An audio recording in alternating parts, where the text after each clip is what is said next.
All right, Falcons Nation, the 2019 NFL Draft for the Atlanta Falcons is in the books, and it's time to welcome the 7 newest members of the Brotherhood.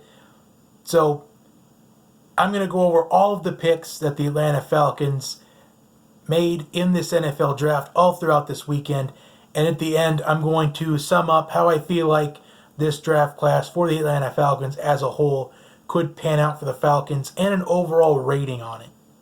So I've already touched base on the first 3 picks they made, but I'll quickly go over them. In the first round, with the 14th overall pick, they went with Chris Lindstrom, the guard out of Boston College. And I said I wasn't excited about the pick. It's not really the most exciting pick to talk about, but he provides some protection for Matt Ryan. He provides depth for that offensive line, and he can fill out some gaps for the running game. I like this pick a couple days later than what I originally did, because when you're going over these things like minutes after they happened, you don't really have that big of a reaction all the time. But after a couple of days, I realized that this is a good pickup for the Falcons. And I was just a little bit concerned about where it was. I feel like he could have still been available a couple picks later, maybe at pick maybe 20 or maybe 25. But I realized that probably wasn't the case, because Chris Lindstrom, I can see why the Falcons were very high on him. But I originally said that I don't think Lindstrom was the number one plan. He wasn't plan A for the Falcons to begin with. I thought originally that he was plan C or D, as I discussed. I discussed plan A possibly being Ed Oliver. I discussed plan B being Christian Wilkins, and then plan C being Chris Lindstrom, or even plan D. But either way, I think this is a good addition for the Falcons. I really like this pick much better now than what I did before, because it felt like that probably the offensive line wasn't a big need. But this kind of leads into the next pick.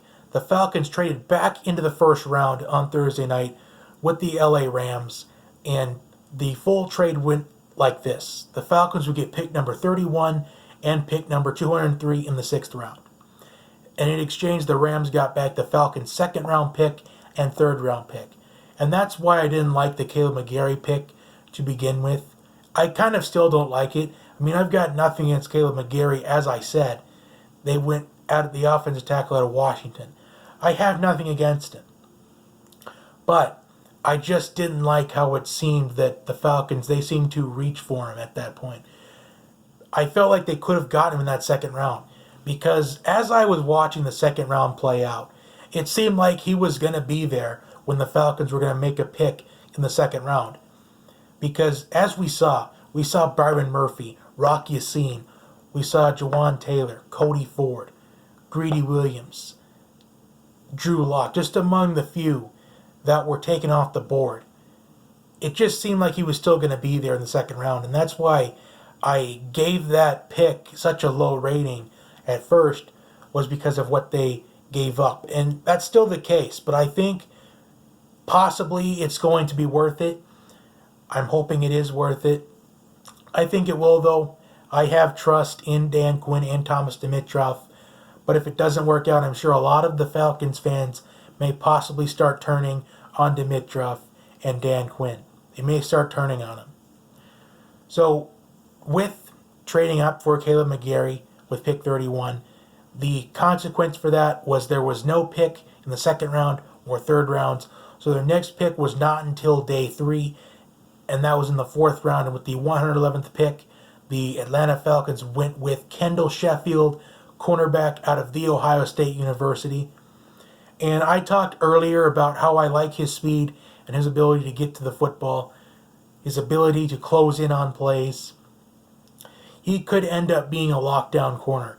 I feel like he's going to add in really well with the Falcons secondary. I think he could have the potential of being a lockdown corner. I think he's a good fit for the system. Dan Quinn loves speed. That's what That's what he provides. So, and I also talked about how he could have easily gone into maybe the late second round, early third round. But he had a torn pectoral at the NFL Combine, which caused his draft stock to plummet. But I think the Falcons, I think they're going to end up with a steal.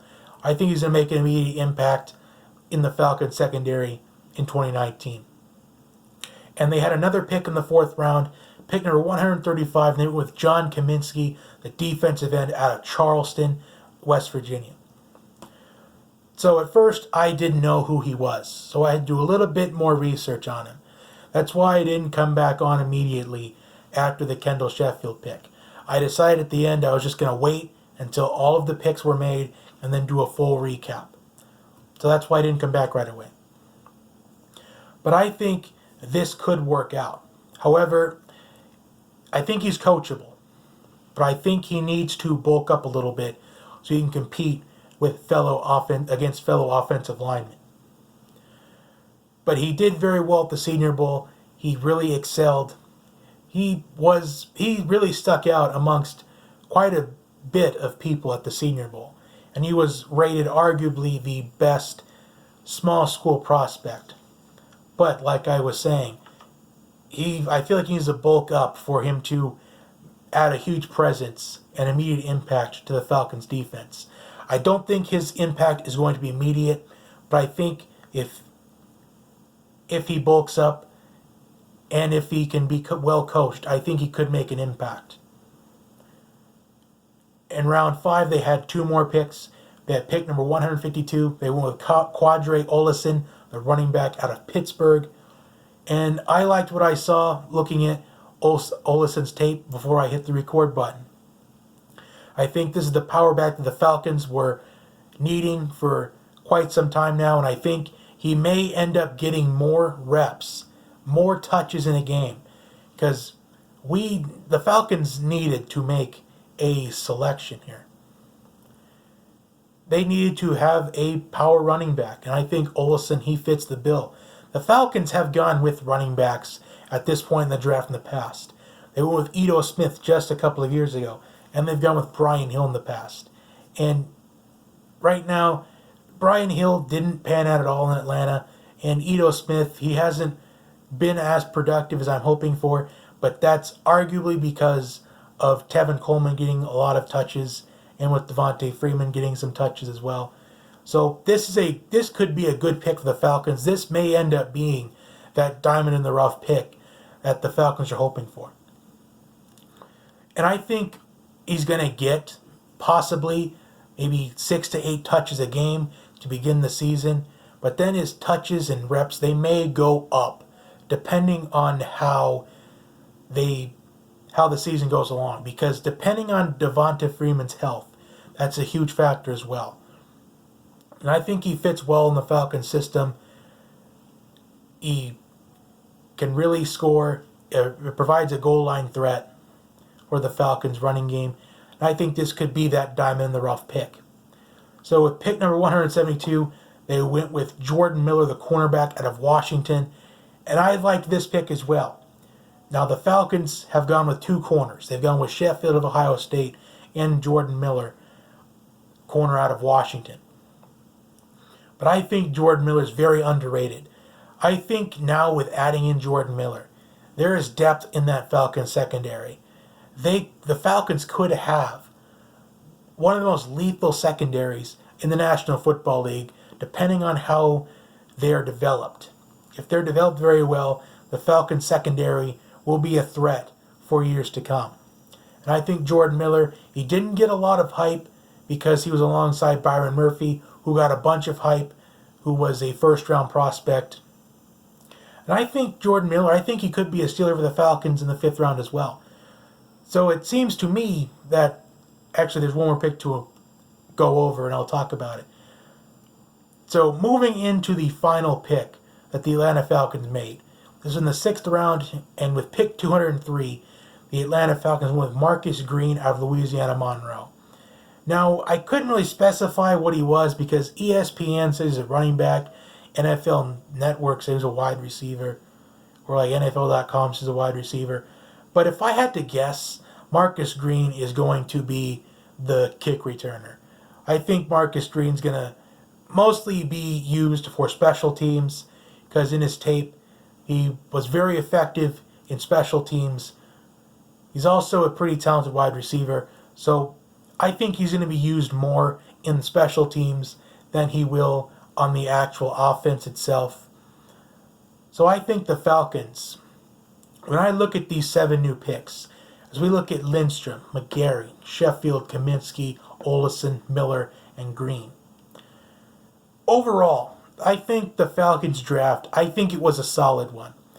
And I think when I say solid, I say that it was pretty decent, but I felt like it could have gone a little bit better. I wish that the Falcons didn't really sacrifice so much draft capita to get Caleb McGarry. That was my biggest problem with the Falcons. But with these picks, Lindstrom and McGarry, they're going to provide protection for Matt Ryan. They add depth to the offensive line. Sheffield and Miller, they're going to provide depth in the Falcons secondary. Marcus Green, I think he's going to provide in these special teams. He could end up being possibly a receiver that possibly gets on the field maybe a couple plays a game.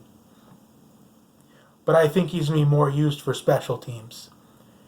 And Olesen, I think this is the power back that the Falcons have needed for a couple of years now. And this kind of takes the load off Devonta Freeman because especially with his health, as of late, it's just been a huge question mark. So this is a pick the Falcons have needed. I feel like Olesen, he could end up becoming a starting back, maybe at some point in his Falcons career. I think Devonta Freeman's injury concerns was a huge inspiration for this pick. So I think Olesen could get a lot more playing time, more than what could be expected because of Devonta Freeman's injury concerns.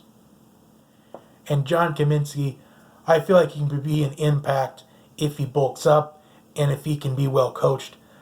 I think all of these players the Falcons selected all throughout this weekend, I think they're all coachable. I think these are good additions to the Falcons. I'd say to give an overall grade, I would possibly give this grade. I wouldn't give it a good grade, but I wouldn't give it a bad grade either. I'm going to give it a little in the middle. I'm going to go with a C+.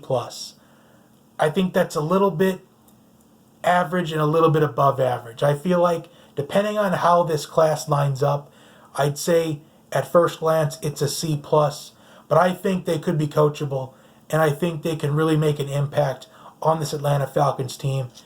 But that's just at first glance. So I gave it C+, maybe B-.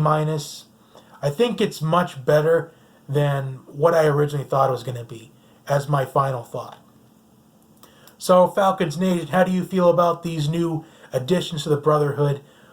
Who do you feel like could make an impact on the Atlanta Falcons in the near future? I want to know your thoughts. Also, like, share, and subscribe, and I will see you next time.